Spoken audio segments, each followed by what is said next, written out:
नमस्कार, मैं दीपक शर्मा और मेरे इस YouTube मंच पर आपका स्वागत है। दोस्तों, देश का सेमीफाइनल यानी उत्तर प्रदेश का चुनाव हर हाल में जीतना सिर्फ मोदी और शाह के लिए जरूरी नहीं है। बीजेपी से कहीं ज्यादा ये जीत, उत्तर प्रदेश की जीत, आरएसएस के लिए जरूरी है, मोहन भागवत के लिए जरूरी है। अब आप कहेंगे कि साहब आरएसएस के लिए जीत इतनी जरूरी क्यों?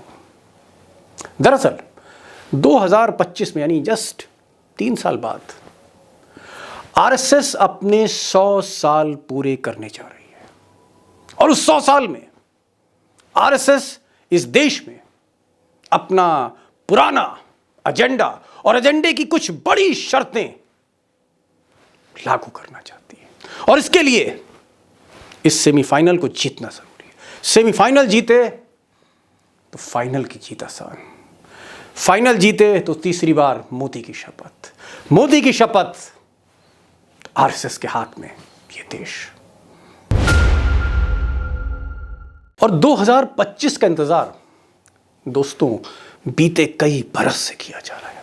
आरएसएस मुख्यालय और नागपुर में बैठे आरएसएस के जो शीर्ष पदाधिकारी मोहन भागवत, दत्तात्रेय होसबले, अरुण कुमार पिछले 4 सालों से पूरे देश भर में आरएसएस के जितने प्रचारक हैं, जितने कार्यकर्ता हैं, स्वयंसेवक हैं, जबरदस्त तैयारी कर रहे हैं 2025 की, क्योंकि तब उन्हें कई बड़े एजेंडा लागू करने हैं।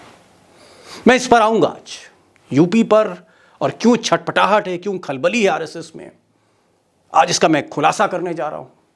और खुलासे में मैं बहुत से ऐसी चीजें आपको बताऊंगा जो शायद गोदी मीडिया रिपोर्ट नहीं करती। तो आपको आज बहुत बड़ी इनसाइड खबर मिलने जा रही है कि पर्दे के पीछे ये जो बिसात बिछी है उसके पीछे आरएसएस का अब एजेंडा क्या है, क्या रणनीति है, और किस तरह से ये जो अंतिम 6वां और 7वां राउंड है, गोरखपुर और बनारस, योगी और मोदी का गढ़, आरएसएस यहां क्या करने जा रहा है, ये आज मैं बताने जा रहा हूं। लेकिन बताने से पहले मैं चाहता हूं कि पहले आप ये तस्वीर देखिए। दोस्तों, ये तस्वीर है मोहन भागवत जो आरएसएस के चीफ हैं, जिसको सरसंघचालक कहते हैं हिंदी में। उसके बाद दत्तात्रेय होसबले, और होसबले साहब जो हैं वो सरकारवाह हैं। इंग्लिश में मैं कहूं तो जनरल सेक्रेटरी आरएसएस के, और इनके बराबर में है अरुण कुमार, सह सरकारवाह, ज्वाइंट जनरल सेक्रेटरी।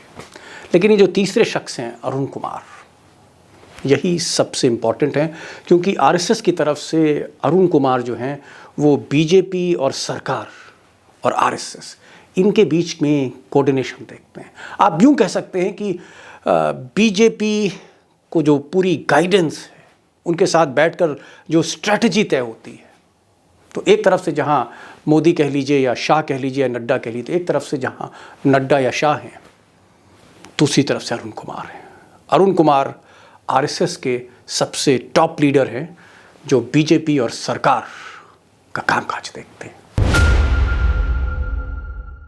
अब दोस्तों, ये जो तीनों तस्वीर मैंने दिखाई उसके पीछे बीजेपी की वो इंटरनल रिपोर्ट है जो तीसरे चरण के बाद, पहला, दूसरा, तीसरा, इन 3 चरणों के बाद जो इलेक्शन की रिपोर्ट आई, वो रिपोर्ट ने जैसे मायूस कर दिया हो मोहन भागवत को, क्योंकि उस रिपोर्ट में ये साफ उससे जाहिर था कि बीजेपी उम्मीद के मुताबिक बिल्कुल भी परफॉर्म नहीं कर रही, प्रदर्शन नहीं कर रही है। पहले चंक में, पहले फेज में जहां पर जाट और मुस्लिम्स, उन्होंने बीजेपी पर डेंट मारा। फिर जो मुस्लिम बेल्ट है वहाँ तो बिल्कुल भी आप कह सकते हैं कि बीजेपी को जो उम्मीद थी जिस टारगेट की, उससे कई आप कह सकते हैं सीट नीचे वो गिर गई बीजेपी। और फिर एक उम्मीद थी कि बुंदेलखंड और जो मध्य उत्तर प्रदेश है यानी जो यादव बेल्ट है, शायद बीजेपी वहाँ परफॉर्म करे, लेकिन इस बार पिछली बार यानी 2017 जैसी सफलता नहीं मिली। और आरएसएस को लगने लगा कि यह मुकाबला अब हाथ से निकल रहा है उसके बाद एक हंगामी बैठक अरुण कुमार ने करी अवध रीजन की चौथे और पांचवें फेज की लखनऊ में। लेकिन मोहन भागवत ने अरुण कुमार से कहा कि नहीं, अब आप गोरखपुर और बनारस की तैयारी करिए। और उसके बाद 18 और 19 फरवरी को गोरखपुर में, फिर मऊ में, फिर गाजीपुर में अरुण कुमार ने मैराथन मीटिंग्स ली, जिसमें धर्मेंद्र प्रधान जो प्रभारी हैं उत्तर प्रदेश के वो थे, जिसमें BL संतोष जो राष्ट्रीय संगठन मंत्री हैं, आप कह सकते हैं नेशनल जनरल सेक्रेटरी बीजेपी के सबसे इंपॉर्टेंट पदाधिकारी BL संतोष साहब थे उसमें अनिल कुमार RSS के यूपी चीफ आप कह सकते हैं, वो वहाँ पर थे।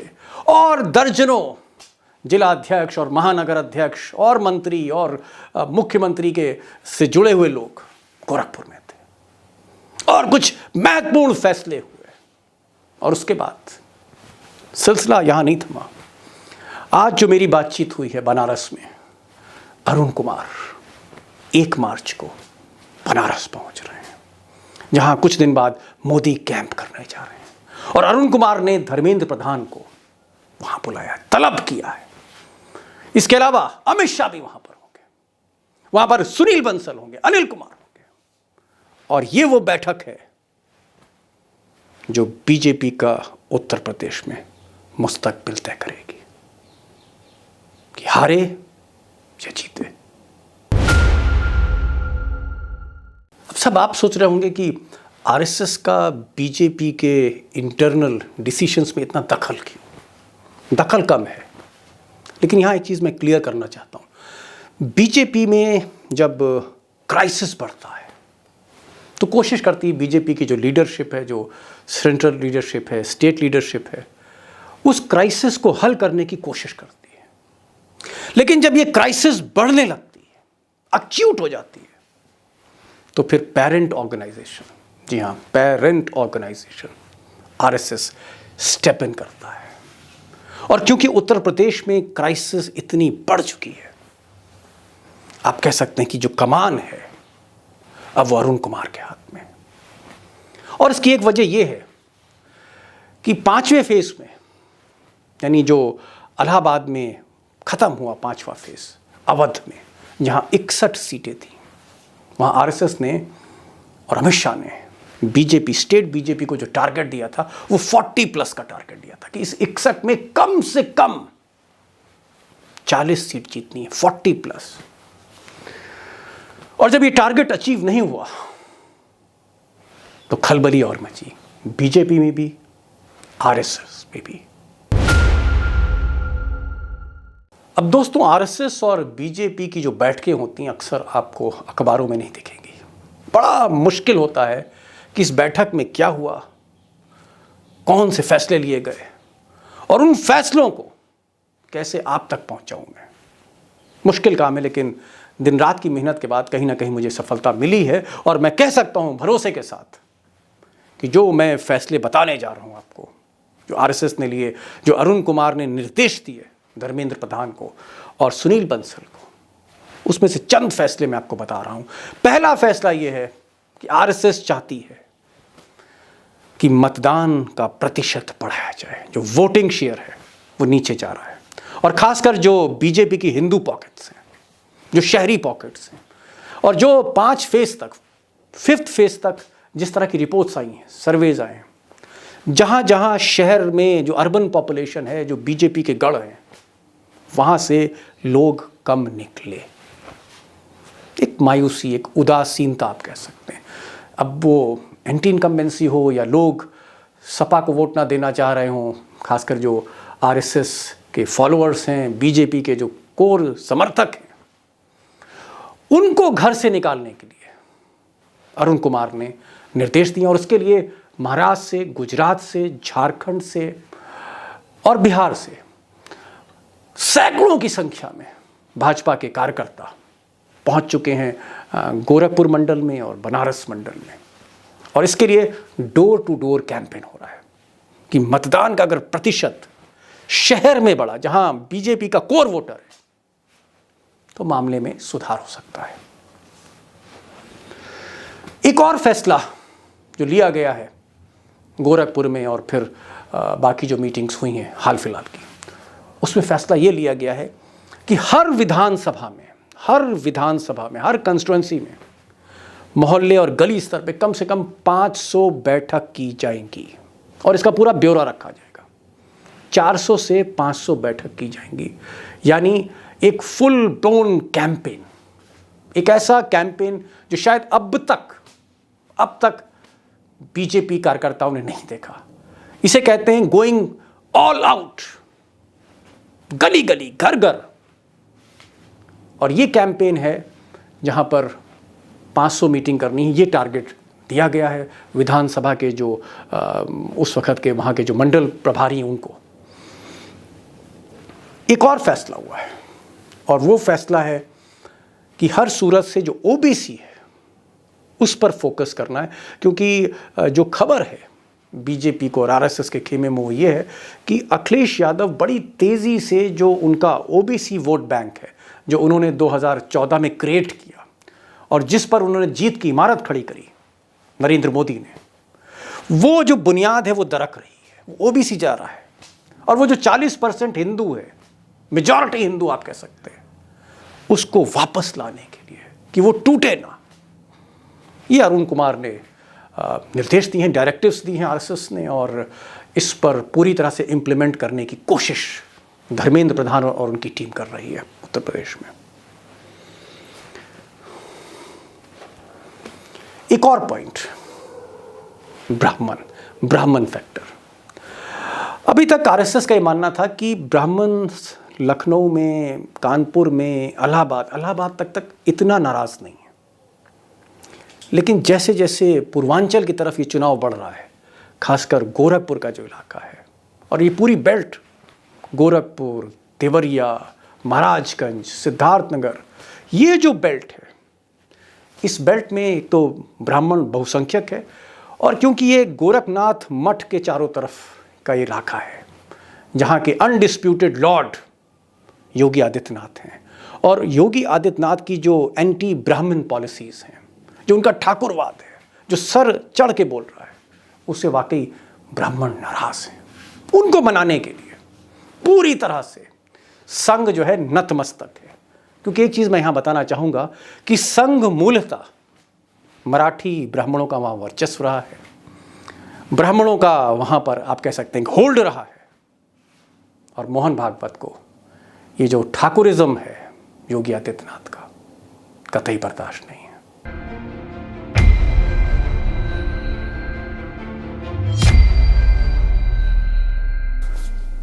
अब एक बहुत ही मुश्किल सा टारगेट धर्मेंद्र प्रधान जो चुनाव प्रभारी हैं उत्तर प्रदेश के, उनको अरुण कुमार ने दिया है, और सूत्रों का कहना है कि एक ऐसा टारगेट है जो शायद धर्मेंद्र प्रधान को या अनुराग ठाकुर को या अमित शाह को कम से कम 7 मार्च तक, अंतिम पोलिंग तक सोने नहीं देगा। और ये टारगेट है, वो चाहते हैं कि अगर बीजेपी अपनी जो स्ट्राइक रेट है जो बहुत कम है इस वक्त, उसको वो 60 to 70% पर ले जाना चाहते हैं।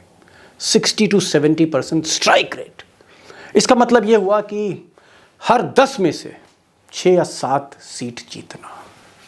अब है तो ये अजूबा इसलिए क्योंकि जो पार्टी बीजेपी अपनी परफॉर्मेंस 2017 में वो पहले फेस में नहीं दोहरा पाई, जाटों ने साथ नहीं दिया, मुस्लिम एक मुश्त सपा में चला गया, रोहेलखंड में बहुत ही बेआबरू होकर मैं कह सकता हूँ कि बीजेपी वहाँ से उस बेल्ट से बाहर निकली, और मुस्लिम्स एक मुश्त वहाँ पर भी रोहेलखंड में, सहारनपुर, बरेली, मुरादाबाद, अमरोहा, एक मुश्त साइकिल पे सवार था।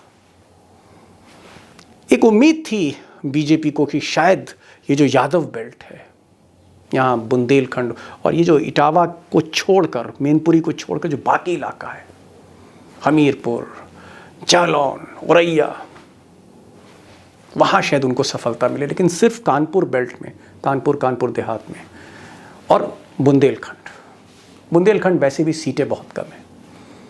थोड़ी बहुत उम्मीद वहाँ बीजेपी को दिखी, लेकिन वहाँ का भी स्कोर जो इनपुट्स आ रहे हैं बहुत फेवरेबल नहीं है। इसलिए स्ट्राइक रेट 60 to 70% कर दी है।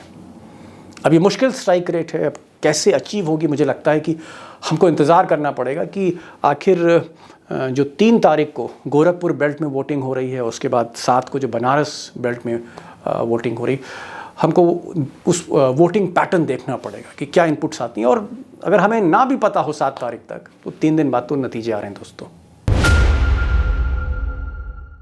अब अरुण कुमार ने आरएसएस की तरफ से पैगाम बीजेपी को दे दिया है, टारगेट बीजेपी को दे दिया है, निर्देश डायरेक्टिव्स बीजेपी को दे दिए।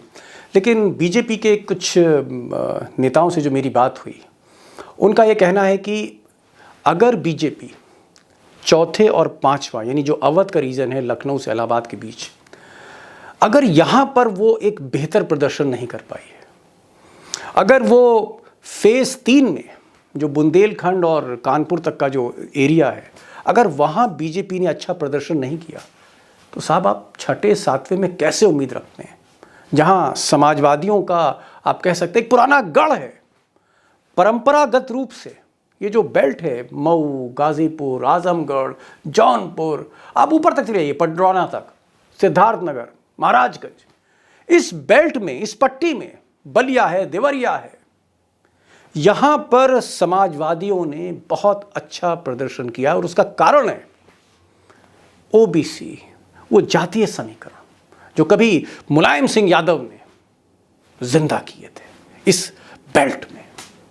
तब से समाजवादी पार्टी, या आप कह सकते हैं बहुजन समाज पार्टी भी एक दौर में यहाँ पर हमेशा बीजेपी से अच्छा प्रदर्शन किया है।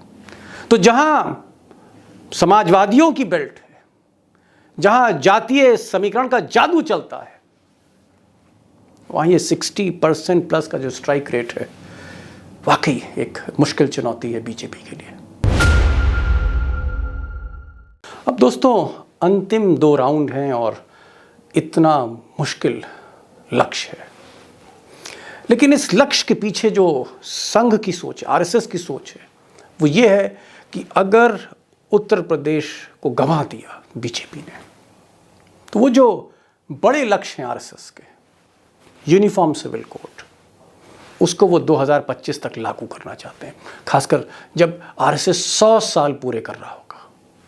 यूनिफॉर्म सिविल कोड, इसी तरह से पॉपुलेशन कंट्रोल, और पॉपुलेशन पर वो जो कुछ विधानसभाओं में जो बिल आए हैं उसकी बात आरएसएस नहीं करता। आरएसएस पूरे देश में एक बहुत सख्त जनसंख्या कानून लाना चाहता है, और ये उनका टारगेट है, लक्ष्य है। उनका तीसरा लक्ष्य है रिलीजियस कन्वर्शन पर, उस पर शायद नीति आयोग भी काम कर रहा है, आरएसएस भी काम कर रहा है, कई मीटिंग्स हो चुकी हैं, मोहन भागवत ने ली हैं, और वो चाहते हैं कि ये टारगेट भी अचीव हो 2025 तक। 2025 एक थ्रेशहोल्ड है जहां कई वायदे, कई टारगेट्स संघ को 100 साल पर पूरे करने हैं। इसके अलावा फ्रीडम स्ट्रगल जो है, पूरा जो फ्रीडम मूवमेंट है, या आप कह सकते हैं जो इतिहास है, मॉडर्न इंडियन हिस्ट्री है, उसको भी एक नए सिरे से रीडिफाइन करना चाहता है संघ। और इसके अलावा एजुकेशन में, आज की एजुकेशन में संघ अपने हिसाब से शिक्षा नीति को बदलना चाहता है और कुछ बड़े बदलाव करना चाहता है। इस पर फिर मैं कभी वीडियो बनाऊंगा। मैं आता हूं उत्तर प्रदेश पर, कि उत्तर प्रदेश अगर हाथ से निकला तो क्या होगा। देखिए, अगर उत्तर प्रदेश हाथ से निकल गया, जो मोहन भागवत को अब डर है, जो उनकी आशंकाओं को बढ़ा रहा है मोदी के साथ साथ, अगर यूपी निकला तो सबसे पहले जो इम्पैक्ट आएगा वो बिहार में आएगा, क्योंकि बिहार में नीतीश कुमार जो समाजवादी रहे हैं, लोहिया के शिष्य रहे हैं, जेपी के शिष्य रहे हैं, इन्हें सिर्फ बीजेपी छोड़कर तेजस्वी के पाले में चला जाना है। और इनकी सरकार, आप कह सकते हैं नीतीश के नेतृत्व में सिर्फ चंद विधायकों को एक जगह से दूसरी जगह पहुंचना है और सरकार बदल गई। कमोबेश ऐसी ही हालत हरियाणा में है, और हरियाणा में दुष्यंत चौटाला भले ही वो खट्टर साहब के साथ हों, लेकिन दीपेंद्र हुड्डा और उनके पिताजी ने उन विधायकों की संख्या का इंतजाम कर रखा है कि जिस दिन चाहेंगे, माहौल सही होगा तो हरियाणा में सरकार गिर जाएगी।